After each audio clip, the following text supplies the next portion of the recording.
Academy के YouTube channel पर आप सभी साथियों का स्वागत है डियर। सभी को गुड मॉर्निंग, वंदे मातरम, जय हिंद। उम्मीद करता हूं कि आप लोग एकदम स्वस्थ मस्त और अपने मोबाइल की स्क्रीन पर व्यस्त होंगे डियर। बात करेंगे शिक्षा जगत से जुड़ी हुई तमाम महत्वपूर्ण खबरों पर, लेकिन सबसे पहले बात करेंगे प्राथमिक स्तर के शिक्षक साथियों के लिए एक बड़ी अपडेट आ रही है।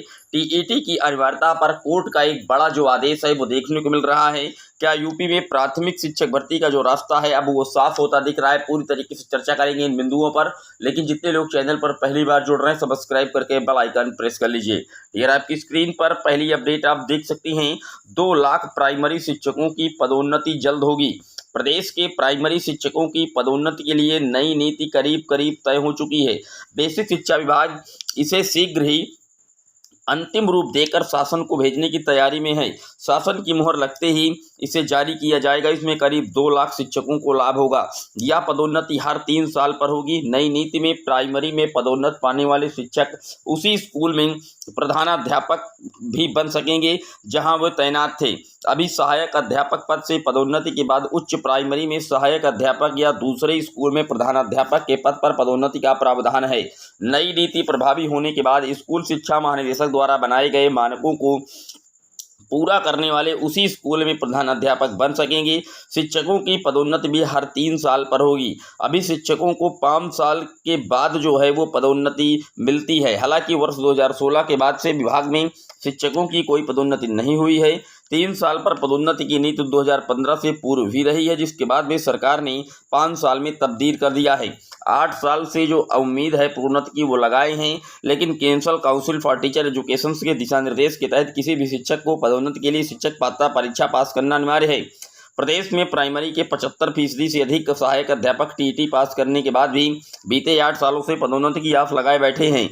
कुछ शिक्षकों का जब धैर्य जवाब दे गया तो वो हाईकोर्ट चले गए थे। मैंने आपको पहले भी बताया है कि जो प्राइमरी के टीचर्स हैं, अगर इनका जूनियर में प्रमोशन हो रहा है तो उसके लिए टीईटी क्वालिफाइड होना अनिवार्य होगा। जैसा कि आप देख सकते हैं, इसी संदर्भ में सचिव बेसिक शिक्षा परिषद प्रयागराज को नोटिस भी दिया गया था।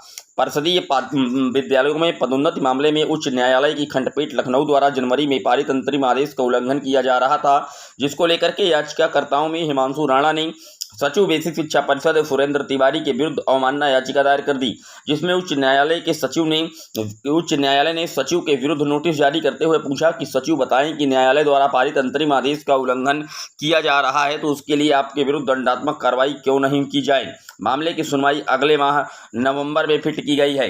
अक्टूबर चल रहा है, अगले माह नवंबर में होगी पूरा इस मामले की सुनवाई। यहाँ पर बताया गया है कि सरकार द्वारा पिछले वर्ष पदोन्नत प्रक्रिया चालू की गई थी, लेकिन एनसीटी द्वारा न्यूनतम अर्हता को नजरअंदाज किया जा रहा था, जिसको लेकर के हिमांशु राणा के द्वारा माननीय उच्च न्यायालय लखनऊ में एक याचिका दायर कर दी गई, जिस पर न्यायालय ने रोक लगाते हुए सरकार और एनसीटी से जवाब मांगा था। लेकिन इसी बीच सचिव बेसिक शिक्षा परिषद ने 21 मई 2024 को आदेश जारी कर दिया, जिसमें कंपोजिट विद्यालयों के हेड शिक्षकों को जूनियर का सहायक माना जा रहा था। हिमांशु राणा का कहना है कि एनसीटी की न्यूनतम अर्हता के अनुसार अब किसी भी शिक्षक को एक स्तर से दूसरे स्तर तक जाने के लिए उस स्तर का टीईटी उत्तीर्ण करना होगा, लेकिन सरकार इस प्रकार के मनमाने तरीके से केवल नाम बदल कर शिक्षकों के पदों को खा रही है, ताकि भविष्य में सरकार को पदोन्नति न करना पड़े। इसी को देखते हुए सचिव बेसिक शिक्षा परिषद के विरुद्ध अवमानना याचिका दायर की गई, जिसपे सचिव से जवाब मांगा गया है। राज्य सरकार द्वारा जिले स्तर पर ऐसे विद्यालयों का ब्यौरा लिया जा रहा है जिसमें छात्र संख्या 50 से कम है।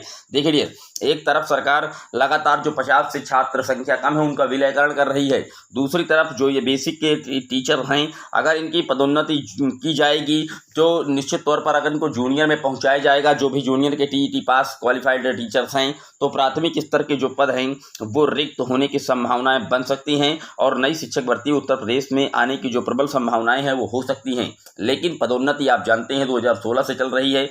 जब तक ये पूरी प्रक्रिया सही तरीके से सुचारू रूप से नहीं हो जाती तब तक कुछ कह पाना कठिन है, क्योंकि 8 साल हो गए प्रोन्नति को लेकर के जो नियम और रेगुलेशंस हैं वो लगातार बनाए जा रहे हैं, लेकिन अभी तक सफलतापूर्वक पदोन्नति नहीं की जा सकती है उत्तर प्रदेश में फिलहाल शिक्षकों की। हालांकि ये तो तय है कि एनसीटी की बनाई गई गाइडलाइन के अकॉर्डिंग ही टीईटी पास ही टीचरों का जो पदोन्नति है वो हो पाएगा, लेकिन अगर इनको जूनियर में पदोन्नति किया जाएगा तो प्राथमिक के पद आना बिल्कुल पूरी तरीके से कहीं ना कहीं प्राथमिक पर भर्ती आना सेफ हो जाएगी। लेकिन अगर इनको प्राइमरी में ही कहीं ना कहीं प्राइमरी के हेडमास्टर बनाए जाएंगे तो निश्चित तौर पर अभी भी इस पर पूरी शिक्षक भर्ती आने में काफ़ी टाइम लग सकता है। जैसे कि बेसिक मिनिस्टर ने साफ तौर पर कहा कि हमारे यहाँ छात्र शिक्षक जो अनुपात है वो पूरी तरीके से सही है। समायोजन हम करके उन विद्यालयों में टीचरों को पहुंचा रहे हैं जहां पर शिक्षकों का अभाव है। लेकिन उसके पहले जो 50 से कम नामांकन वाले विद्यालय हैं उन पर सबसे पहले जो कहीं ना कहीं लगाम लगाने की आवश्यकताएं हैं उन विद्यालयों को बंद ना किया जाए, बल्कि वहां के जो शिक्षक साथी है उनको कहीं ना कहीं दिशा निर्देश दिया जाए कि आपके यहाँ जो नामांकन संख्या है उनको यथाशीघ्र बढ़ाया जाए। डियर, उम्मीद करता हूँ डाउट क्लियर हुआ होगा। ये था शिक्षा जगत से जुड़ा हुआ दैनिक वीडियो। कैसा लगा कमेंट जरूर करिएगा। पहली बार है सब्सक्राइब कर लीजिएगा। फिर मिलेंगे एक और वीडियो में, तब तक के लिए जय हिंद जय भारत।